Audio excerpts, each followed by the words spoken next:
Closing prayers of Prahlad Maharaj Narasimhadev. This is chapter 9, 7th canto.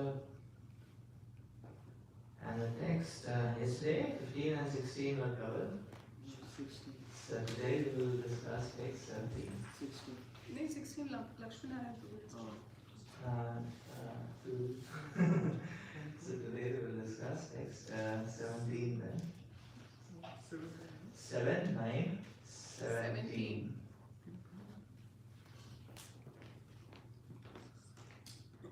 Seventh canto, 9th chapter, text 17. Yasmat priya priya viyoga samyoga janma. Yasmat priya priya viyoga samyoga janma. Shokaganina sakala yonishu dayamana. Shokagnina sakala yonishu dayamana. Dukkaushadam tadapi dukkam tathiyayam. Dukkaushadam tadapi dukkam tathiyayam. Bhuman brahmami vadame tavadasya yogam. Bhuman brahmami vadame tavadasya yogam. Yasmat priya priya viyoga samyoga janma. Yasmat priya priya viyoga samyoga janma. Shokaganina sakala yonishu dayamana. Shokagnina sakala yonishu dayamana. Dukkaushadam tadapi dukkam tathiyaham. Dukkaushadam tadapi dukkam tathiyaham. Bhuman brahmami vadame tavadasya yogam. Bhuman brahmami vadame tavadasya yogam. Yasmat priya priya viyoga samyoga janma. Yasmat priya priya viyoga samyoga janma. Shokaganina sakala yonishu dayamana. Shokagnina sakala yonishu dayamana. Dukkaushadam tadapi dukkam tathiyaham. Dukkaushadam tadapi dukkam tathiyaham. Bhuman brahmami vadame tavadasya yogam. Bhuman brahmami vadame tavadasya yogam. Yasmat priya priya viyoga samyoga janma. Yasmat priya priya viyoga samyoga janma. Shokagnina sakala yonishu dayamana. Shokagnina sakala yonishu dayamana. Dukkaushadam tadapi dukkam atadyaham. Dukkaushadam tadapi dukkam tathiyayam. Bhuman brahmani vadame tavadasya yogam. Bhuman brahmami vadame tavadasya yogam. Yasmat priya priya viyoga samyoga janma. Yasmat priya priya viyoga samyoga janma. Shokagnina sakala yonishu dayamana. Shokagnina sakala yonishu dayamana. Dukkaushadam tadapi dukkhamatadhyayam. Dukkaushadam tadapi dukkam tathiyayam. Bhumam brahmami vadame tavadasya yogam. Bhuman brahmami vadame tavadasya yogam. Yasmat priya priya viyoga samyoga janma. Yasmat priya priya viyoga samyoga janma. Shokagnina sakala yonishu dayamana. Shokagnina sakala yonishu dayamana. Dukkaushadam tadapi dukkam tathiyaham. Dukkaushadam tadapi dukkam tathiyayam. Bhuman brahmami vadame tavadasya yogam. Bhuman brahmami vadame tavadasya yogam. Yasmat priya priya viyoga sanyoga janma. Yasmat priya priya viyoga samyoga janma. Shokagnina sakala yonishu dayamana. Shokagnina sakala yonishu dayamana. Dukkaushadam tadapi dukkam atadhyayam. Dukkaushadam tadapi dukkam tathiyayam. Bhuman brahmami vadame tavadasya yogam. Bhuman brahmami vadame tavadasya yogam. What to that meaning? Yasmat Yasmat Because of which? Because of existing in the material world. Because of existing in the material world. Priya, Priya, pleasing. pleasing. Apriya, Apriya, not pleasing. not pleasing. Viyoga, Yoga, by separation. by separation. Samyoga, Samyoga, and combination. and combination. Janma, Janma, whose birth. Whose birth? Shoka Gnina, Shoka, by the fire of lamentation. by the fire of lamentation. Sakala Yonishu, Sakala in any type of body. in any kind of body. Dahiyamana, Dahiyamana, being burned. being burned. Dukh Aushadam, Aushadam, remedial measures Remedial measures for miserable life. Remedial measures for miserable life. Tat, Tat, that, api, api, also, dukkha, dukkha, suffering, suffering.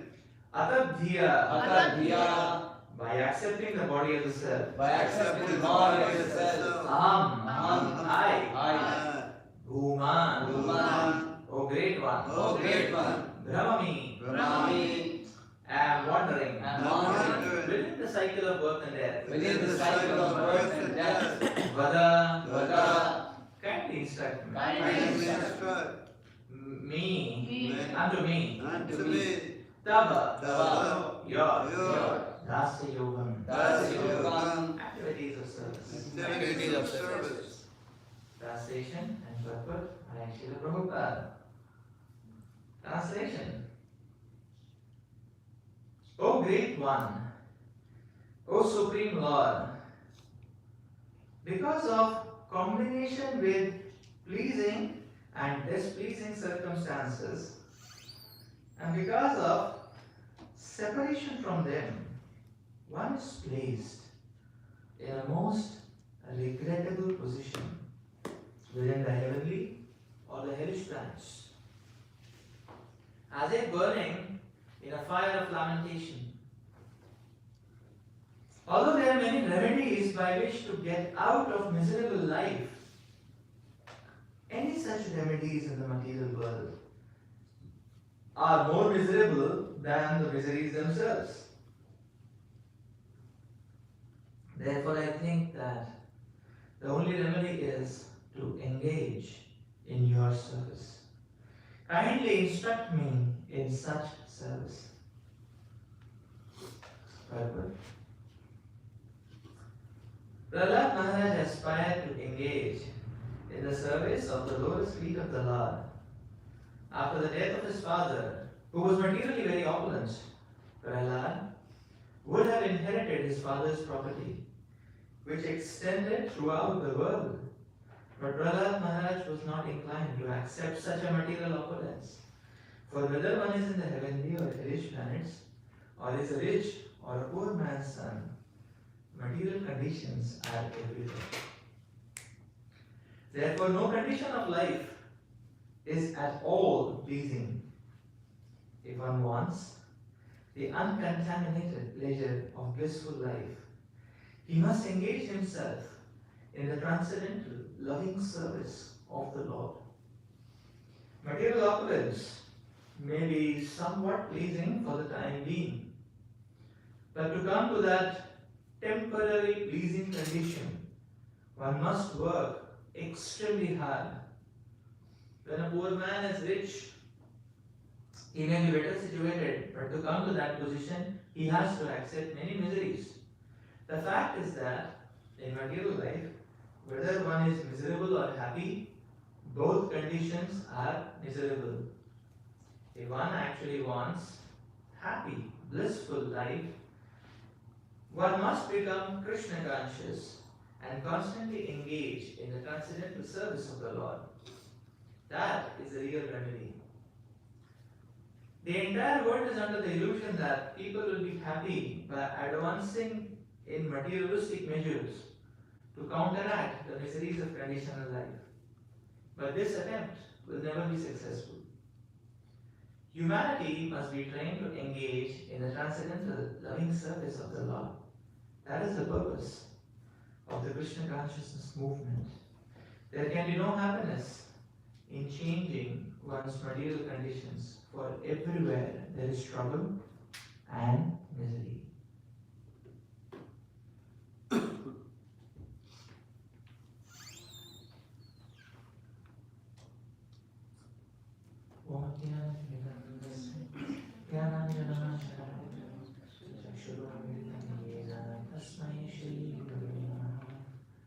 Shri Chaitanya Vishnu Sthapitam Yena Swayam Rupa Kadam Dadati Svabhadam Vandeham Shri Guru Shri Prabhupada Shri Guru Vaishnavasya Shri Rupam Sagrajata Sahagana Raghunatham Tam Sajivam Sarvekam Savadutam Parijana Sahitam Krishna Chaitanya Devam Shri Radha Krishna Padam Sahagana Gadita Shri Vishakam Namam Vishnu Padaya Krishna Krishnaya Bhutale Shrimate Bhakti Vedanta Swami Nidhi Namaste Saraswati Deve Gauravani Prachari Nirvishesha Sundari Pashati Shatari Namo Mahavaranyaya Krishna Prema Pradayate Krishnaya Krishna Chaitanya Namine Gauratrishe Namaha He Krishna Karuna Sindhu Dinabandhu Jagapate Gopesha Gopika Kanta Siddhartha Namaste Tapta Kanchana Gaurani Shravade Vrindaneshwari Vrishabhanu Sute Devi Pranamami Hari Priye Vinayaka Nivasaya Nityaya Paramane Bhagavata Subhadravya Shri Ranganathaya Panchakalpatarubhyasya Kripasindhuvaivyasya Patitanam Paramebhyo Vaishnavebhyo Namo Namaha Hare Shri Krishna Chaitanya Prabhu Nityananda Shri Advaita Gadadhara Srivasadi Gaurabhakta Hare Krishna Krishna Krishna Hare Hare Hare Rama Rama Rama Hare Hare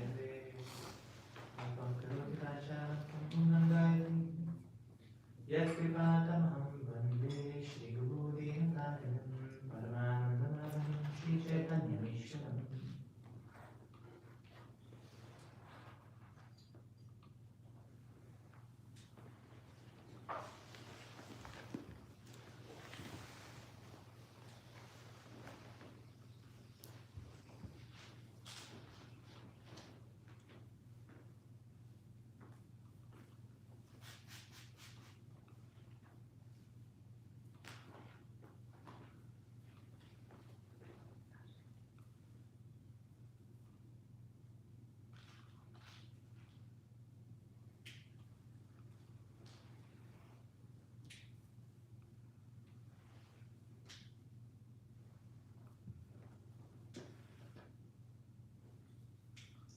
So I am received the blessings of ISKCON prabhu and all the devotees assembled here, so that we can take some humble attempt to glorify the Lord and the devotees of the Lord, and to remain absorbed in those glories.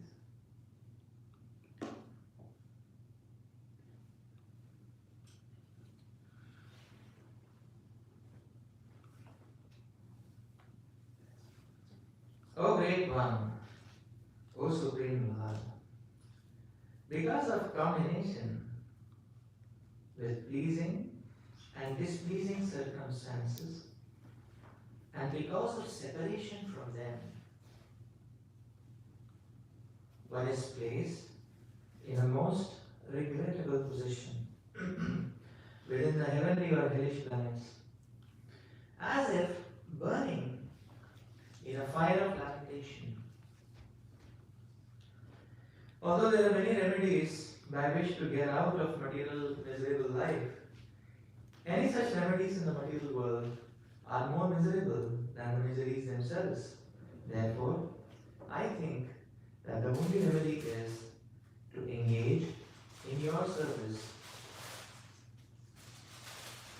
Kindly instruct me in such service.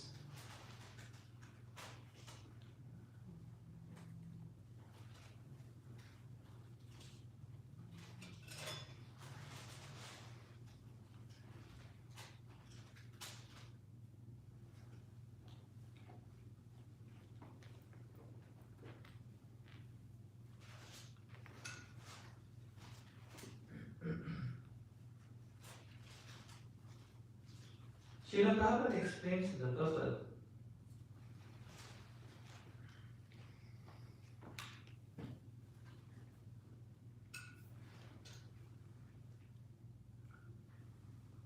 That the entire world is under the illusion that people will be happy by advancing in materialistic measures to counteract the miseries of traditional life. But this attempt will never be successful.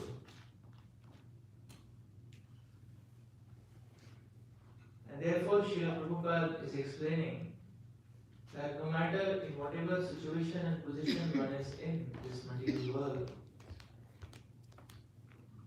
the position does not matter because the material conditions remain the same everywhere. The material conditions are everywhere.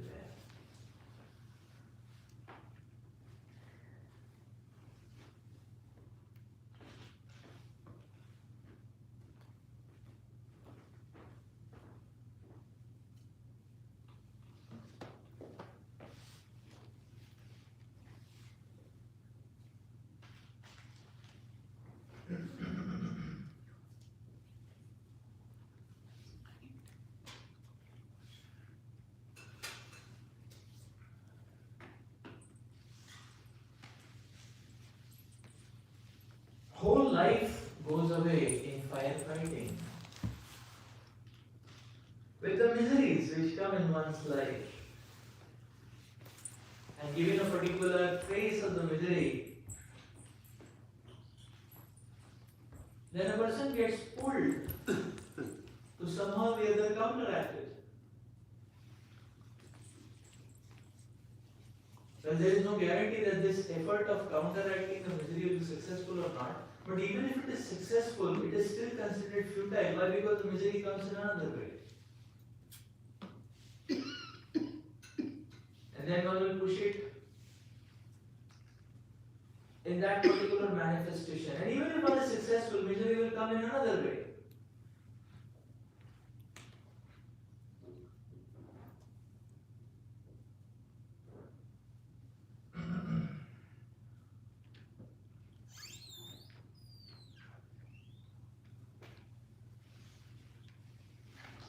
So therefore, in this material world is like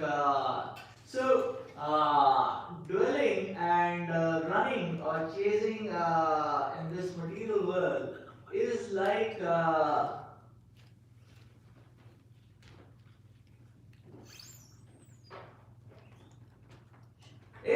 playing a game of squash.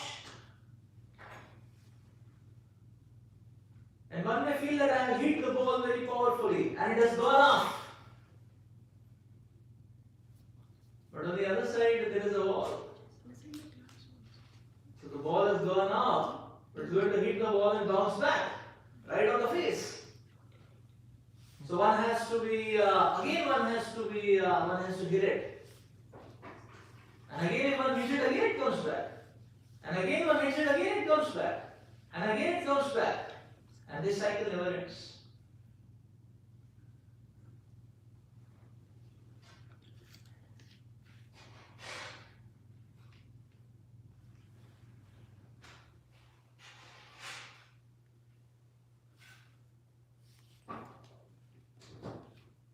So therefore,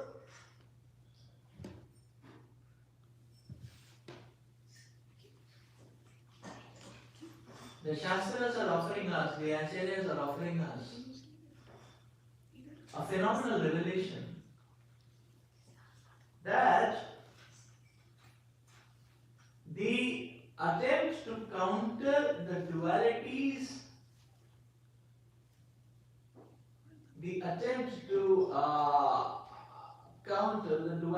of this world is a futile attempt because it is an unending cycle.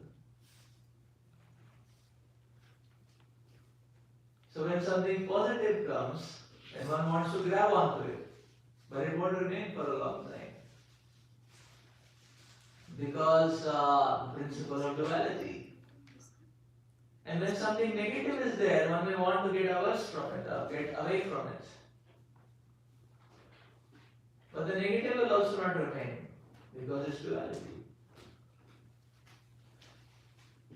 So we see that this, the manifestation of duality in this material world makes the living entity or puts the living entity into a very, very agitated and restless state.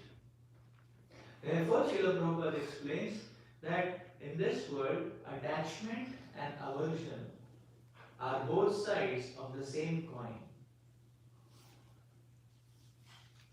Attachment also binds us, aversion also binds us. Attachment also binds us and aversion also binds us. Both are two sides of the same coin. That means both are binding forces which are exerted upon us.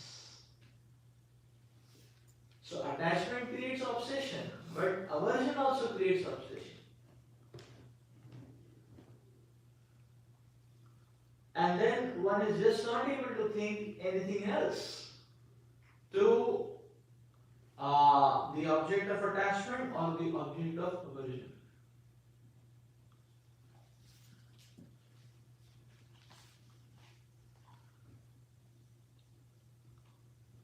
So therefore, the attachment, the object of attachment, the object of aversion. So we see that because we see in this way, because of getting hooked, owing to the attachment of aversion, the living entity progressively loses one's intelligence. Because the moment one becomes attached and averse, the intelligence starts becoming confined. And more confined. And in that confined intelligence, the worldview or perspective which one has is very, very limited. And therefore, the reactions and responses which one will take is going to be quite faulty. And thus, any move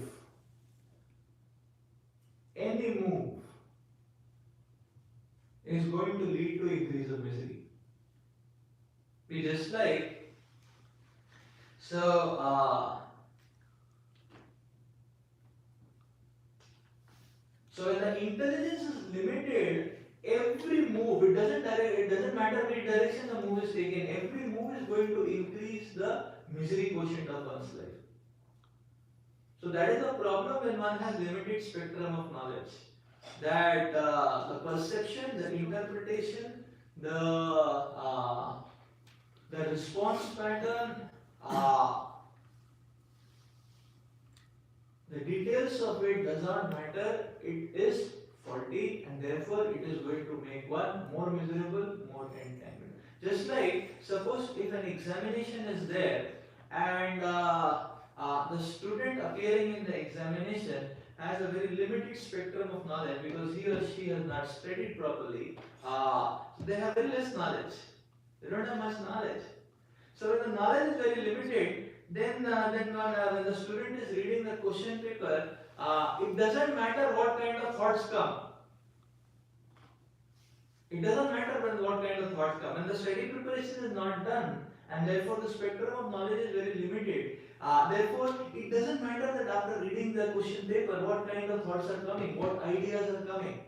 It does not matter. Whatever idea comes, whatever thought comes, whatever the student scribbles down on the examination sheet, the answer is going to be, the result is going to be a 0. Because intrinsically, the student did not study. So therefore, the spectrum of knowledge is very limited. The same thing happens. Now, the living entity does not come in this world with this limited spectrum of knowledge. Lord Krishna explains in Bhagavad Gita, if we see in 3:10, the Lord explains that the Lord has created this material world And the Lord has created all the recipes for the living entity to be happy in this material world. And the Lord is saying, and here I have created this material world for you, and I am giving the Vedas. And take these Vedas and take this knowledge of the scriptures and be thou happy in this material world, in this life, and also ensure a blissful future. Also ensure a blissful future. So this is the Lord's. This is what the Lord has given us in the form of the material world. Now we also see that.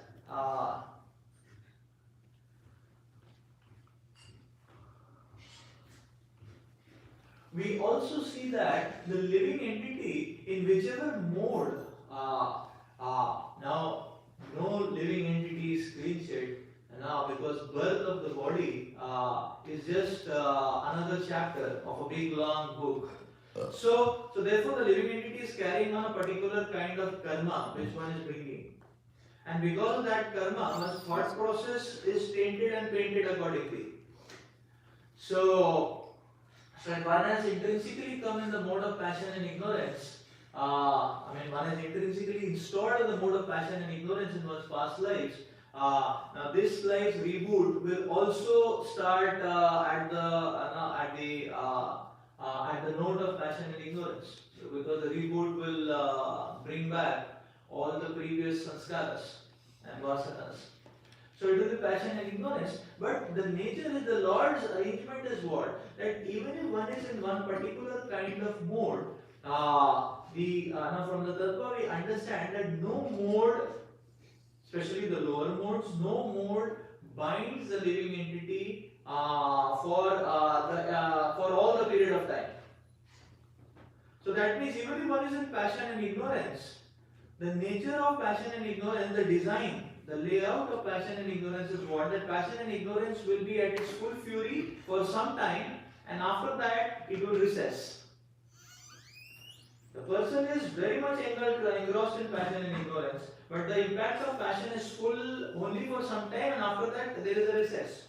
And when it recesses back, there is an opportunity for the living entity to think big, to think wide, to think big and wide. So in this way, we see, so nobody is 24 hours in ignorance. Nobody can be. Or maybe 24 hours, nobody can be whole month in ignorance. Maybe one is drugged out, and maybe one is lost for 1 day, 2 days, 3 days. But yes, therefore we see, and when we talk about the environment also oscillates.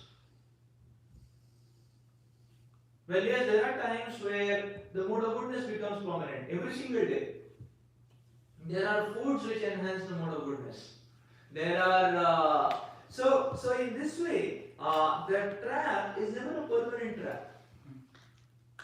So the Lord has made a complete and perfect arrangement that even though one has misused one's free will and landed up in an entangled, miserable position, still the hit of that misery is not always, and therefore there is all the time opportunity for one to latch on to a higher to the higher mode of goodness, to latch on to a higher principle which can elevate one in due course of time. So therefore, by arrangement, the intelligence of the free choice of the living entity is not confined. Even if one has installed the confining algorithms, still those algorithms don't work round the clock. They give quite some time free, and in that free time, free means there is no boundary, and one can traverse on the trajectories of mode of goodness. Everyone can traverse the trajectories of mode of goodness. And thereby, and as soon as one touches on the trajectories of the mode of goodness, again the modes get reset. Because that is the nature of the positive activities or spiritual activities, that as soon as, even if a little bit of spiritual activity is performed, it resets the lower modes. It resets the lower modes. Because the Lord explains that, the Shastras are explaining that now the lower modes of passion and ignorance are binding, but their binding strength is not as strong as the liberating strength of spiritual activities. Therefore, spiritual activities, even if little bit performed, can elevate the mood. We don't chant throughout the day, but a little bit of time given for chanting. So we interface the passion and ignorance of the material world to a great extent. So if we do calculations, then the calculations are showing that the degrading input is a lot in each one of our lives, much more than the spiritual inputs. But still, the spiritual inputs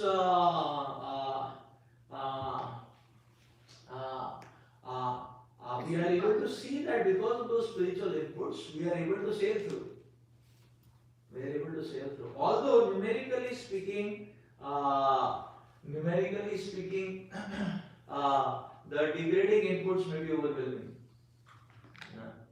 So therefore, even a little bit of spiritual activity performed can elevate a person. But now the point is, so can elevate a person. So the and now the principle which Prahlad Maharaj is explaining here is that, so now we understand that the Lord's arrangement, the Lord is giving scope for an elaborate broad spectrum of intelligence and vision for every living entity. The Lord is giving by arrangement there is a scope to broaden one's intelligence.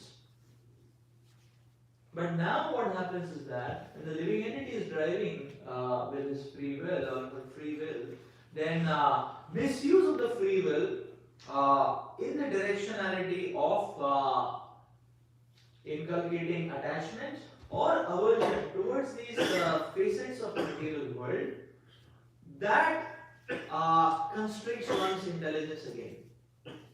So by arrangement, the arrangement is in the directionality of broadening the intelligence, broadening the consciousness, broadening the spectrum of one's purview and perception. But because of attachments to the material object, attachment or aversion, as soon as one hooks on or latches on or grabs on to a material asset, now with whichever polarity, attachment or aversion, again it starts, immediately that constricts the intelligence. So immediately that constricts the intelligence again. So therefore, now this is the cycle. So even therefore immediately it constricts the intelligence again. So therefore, pleasing and displeasing circumstances. So whether one experience of pleasing and displeasing circumstances and separation from these pleasing and displeasing circumstances is itself the cause of, because pleasing circumstances will hook us, we get attached, and displeasing circumstances we get averse. And then one is getting it, not getting it, getting it, not getting it. When one doesn't want it, he gets it. When one wants it, he doesn't get it. And the position is that this kind of, owing to these attachments and aversions, the position is very regrettable. Very, very regrettable.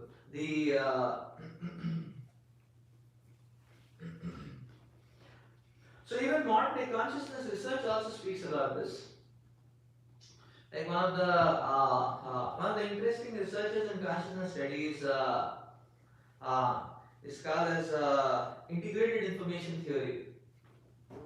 And it talks about that intelligence, it differentiates So this theory basically differentiates consciousness in the way that, okay, the consciousness, when we talk about consciousness, then the number of possibilities which one can explore or which one has in one spectrum of evaluation, the number of possible outcomes which can be there when there is a conscious living being, then that is phenomenally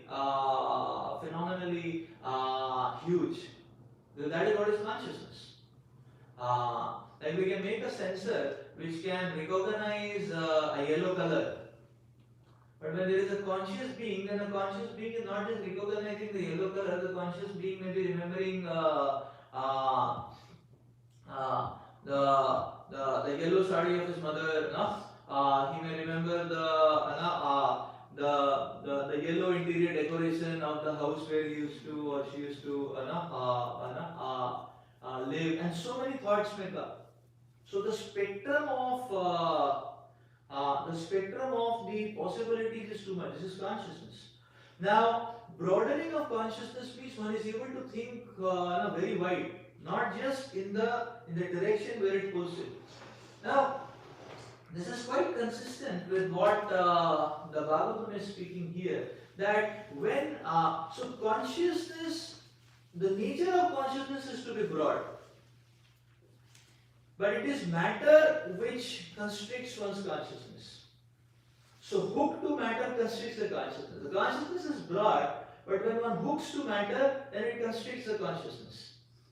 Whether that hook is attachment hook or that hook is aversion hook, both are the same. It constricts the consciousness. So in this way, we can see when consciousness is constricted, then it is a very regrettable position. Because the living entity wants to do so many things, but there is this experience of helplessness. So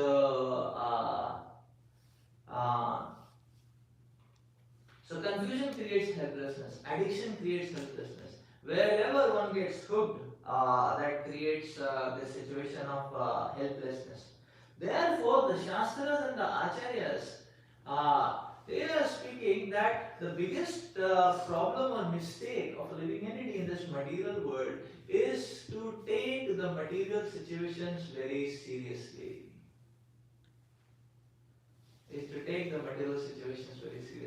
When we take the material situations which come in our life very seriously, that is the biggest mistake. So whether it is so that is the biggest mistake, because taking seriously means we get either attached or we get averse, and both are problem. Now if we get averse, we may not be able to avoid it, and we get attached, we may not be able to get it, and that is where the misery. So therefore, a devotee's conclusion and evaluation is that in this material world is not a trustworthy place. So whatever is being offered, like we understand that okay, a particular brand of a product or industry, if we know that it is not trustworthy, then any offer they make, even if they are giving a discount offer, even if they are giving a gift offer, then one will not take it seriously and say, no, it's not a trustworthy brand. So even if they are giving discount, in whatever proposal they are giving, it is not a trustworthy brand. Let me not invest in it. In the same way, now our life starts stabilizing and rising when we come to this conclusion that this material affairs, the material world per se is not a trustworthy brand. So any material situation and material products and material offerings which are coming in our life is not trustworthy. So whether it is looking appealing for us or looking disgusting for us, there is no much substantiality in both of them, and therefore the way or the art of saving ourselves from getting hooked and entangled is to just ignore. Then where to focus? We focus on the loving service of the Lord. Why? Because there is eternal guarantee, the loving service of the Lord. The process of bhakti comes with the eternal guarantee that it can never be lost. So it can never be lost. So that is why, as devotees, as sadhaka, the acharyas recommend that one should be steadfast with that desire of doing more and more service. And then whatever material situations come, different material situations will offer different material facilities. And whatever comes in one's hand, one can offer it to Krishna. But if one gets hooked to some specific facilities, that I want this and I want that, then you start getting hooked, and attachment and aversion starts getting.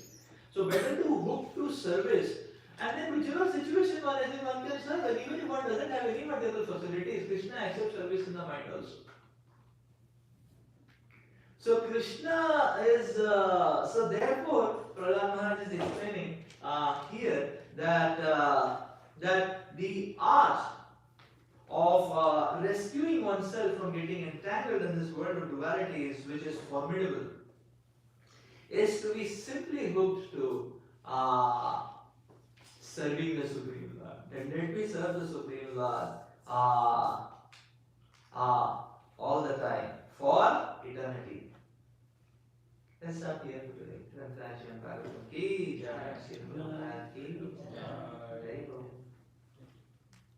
So is that means to apply the principle of Yukta Vairagya? Because, okay, we might get some facilities, Yes. so we can't ignore them, but we have to use them without getting attached. Yes. But Acharyas explained the Yukta Vairagya principle, there is a way to follow Yukta Vairagya. So Yukta Vairagya means engaging all material facilities, accolades, skills one has in the service of the Lord, whatever comes one's way. But to be able to do that anything comes our way and we are able to offer it to Krishna, the Acharyas explain that to do this Yukta Vairagya, so Yukta Vairagya is a prerequisite. The Yukta Vairagya, the prerequisite is what Yukta Vairagya requires Vairagya in the first place.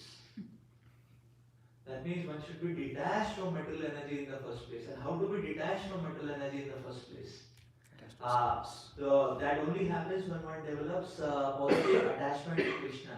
So when the attachment to the Krishna and the Acharyas is overwhelming, then one is detached. Then whatever comes one way, one will offer it to Krishna. And if this proclivity is not there, then if something good comes one way, and one was supposed to offer to Krishna, one had promised it also, but because it was good, one just keeps it in one's pocket. And that starts again the next chapter of the cascade of entanglements. So Yukta Vairagya, we will be able to perform Yukta Vairagya only if we cultivate detachment from material world, and that is only possible when we cultivate attachment to Krishna. And that is the principle of Vairagya or renunciation. So Vairagya means to cultivate overwhelming attachment and attraction towards the Supreme Lord and the Acharyas. Hey, bro.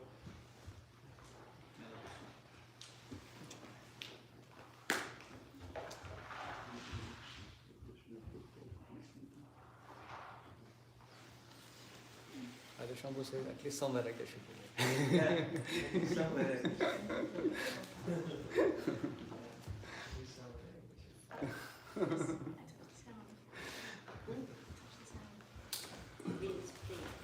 you want to make more? But you can have some breakfast first. very nice. Yeah. Overwhelming attachment to Acharya. That is real Vairagya.